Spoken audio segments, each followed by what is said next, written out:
Você toma remédio por conta própria? Cuidado, isso pode trazer riscos para a sua saúde. No Utilidade Pública de hoje, a gente conversa com a Patrícia Shimabuco, farmacêutica industrial e docente do Senac Botucatu, sobre a automedicação. Patrícia, para a gente começar a informar a população, conscientizar sobre esse hábito muito comum entre os brasileiros, vou trazer alguns dados do Conselho Federal de Farmácia. Lógico que a gente tem diversas fontes para esses dados, mas segundo o Conselho, cerca de 1/4 da população toma remédio sem prescrição toda semana. Então explica para a gente quais as razões para esse hábito do brasileiro de achar um jeitinho, né, quando ele está com algum problema, sem ir procurar um médico. Então, a questão da automedicação, a gente precisa entender que é todo medicamento que a gente toma sem uma prescrição, né, uma receita médica. E para facilidade, para o nosso dia a dia, para a correria, e às vezes até a dificuldade, né, de você ir até um consultório médico, até um pronto-socorro, um pronto atendimento, é mais fácil, né? A gente também com acessibilidade na internet é colocar lá dor de cabeça, né? Uma dor no corpo, uma dorzinha muscular, é digitar e aparece vários medicamentos, vários remédios no Google. E muitos desses remédios, né, que a gente fala que são utilizados para automedicação, a gente consegue comprar na drogaria, na farmácia sem receita. Então é pela facilidade, mas isso pode trazer consequências graves para a nossa saúde. Isso que eu ia perguntar também, tem algum tipo de remédio, alguns sintomas que acabam sendo mais comuns essa procura pela automedicação do que outros? Pelas estatísticas, o que a gente tem?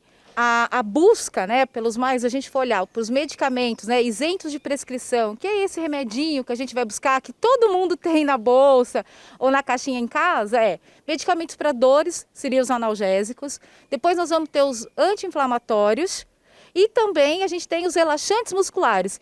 Em alguns casos, mas aí a gente precisa de uma receita, mas às vezes a gente pega de alguém, a gente até pega do vizinho, do amigo, de outro familiar, medicamentos dos calmantes e também dos medicamentos para dormir. E agora, para a gente entender o problema dessa automedicação, quais são os riscos para a saúde, quais as consequências que podem surgir por causa de um remédio que se toma sem receita? Aí são vários. Primeiro que assim, quando eu vou buscar um medicamento, principalmente quando eu coloco no Dr. Google, para mascarar, porque assim, eu quero me livrar daquele incômodo naquele momento e eu não penso nas consequências. Eu posso ter interações medicamentosas com outros medicamentos, eu posso ter agravamento também daquela doença, ou simplesmente eu posso esconder alguns sinais que são importantes, né, para o diagnóstico clínico. Eu posso estar fazendo estou escondendo e dificultando o diagnóstico médico. Então são várias consequências, fora os efeitos colaterais, que os medicamentos eles não são isentos, por mais que tenha estudos, a gente tem os efeitos colaterais. E também, se eu não estou acostumado, né, se eu nunca tomei aquela medicação, eu posso também ter uma reação alérgica. E agora o mais importante, como proceder? Qual que é o procedimento correto? Se alguém está sentindo desconforto, mal-estar ou até outras coisas mais graves, antes de tomar um remédio por conta própria, antes não, né? Em vez de tomar um remédio por conta própria, o que ela deve fazer? Qualquer medicação, né, se eu precisar tomar uma medicação porque eu estou com algum sintoma, seja uma dor de cabeça, um enjoo, um mal-estar, uma tontura, o que for, eu não posso comparar com um colega, com algum familiar que teve algum sintoma parecido e eu verificar que ele está tomando ou tomar o medicamento dele, né, o remedinho dele. Eu tenho que procurar orientação médica, eu tenho que passar por um diagnóstico clínico.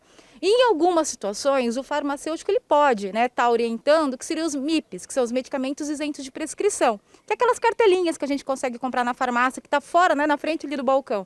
Porém, os medicamentos isentos de prescrição, eles não estão isentos de reações adversas e também de interações medicamentosas. Os dois profissionais que a gente tem, que são responsáveis por essa orientação, é o médico e o farmacêutico. O farmacêutico é questões das orientações, né, de como tomar, né, de você entender o que o médico prescreveu, mas com segurança é a orientação pela prescrição médica. E também seguir essas prescrições, essas orientações, né? Muitas vezes a pessoa vai no médico, ele pede para tomar de manhã, aí, vou tomar à tarde que é melhor para mim, ou às vezes não se adaptou com o efeito daquele remédio, vai procurar outro por conta própria. Então também um alerta nesse sentido, vale a pena? Opa, isso é mais importante, porque assim, a gente tem medo. Quando vai na consulta, o médico fala, olha, você vai ter que tomar isso, e tem gente que fala, eu não gosto de tomar remédio. Isso aí é muito característico também da gente. Porque se a gente vai até o médico, ele não dá um remédio, né, não dá uma medicação, a gente fala, opa, alguma coisa está errada. Se ele prescreve, a gente tem medo. E como eu falei, os medicamentos ele têm reações no nosso organismo. Então, assim, é importante, na hora que vai consultar, eu falar para o médico, olha, minha rotina de trabalho é essa, eu preciso de atenção, eu acordo em tal horário, porque tem medicações que a gente tem que tomar em jejum. Tem medicações que dão uma sonolência ou ela altera até, inclusive, o seu emocional. Então, é importante você falar com o médico o seu dia a dia. Uma coisa que a gente tem, que é clássico, problemas, né? A gente tem aqueles que tem que tomar em jejum e o paciente toma após a refeição. Aí ele não tem efeito, ou diminui esse efeito. E antibiótico, a gente tem que seguir regramente o seu horário. E às vezes a gente está com um mal-estar tão intenso que eu vou, por exemplo, às 5 horas da tarde, lá na drogaria para comprar. A próxima dose é daqui 12 horas, então seria 5 horas da manhã. A pessoa não vai acordar e ela vai tomar essa medicação logo quando ela acordar. Ou ela vai tomar 2 vezes. Então, assim, é importante também. E essas orientações da dosagem, da posologia, como ajustar e com o que tomar, o paciente, cliente, ele pode obter essas informações também no balcão da drogaria.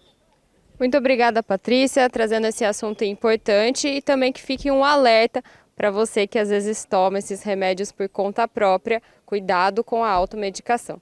Eu sou a Carolina Vieira, para Utilidade Pública.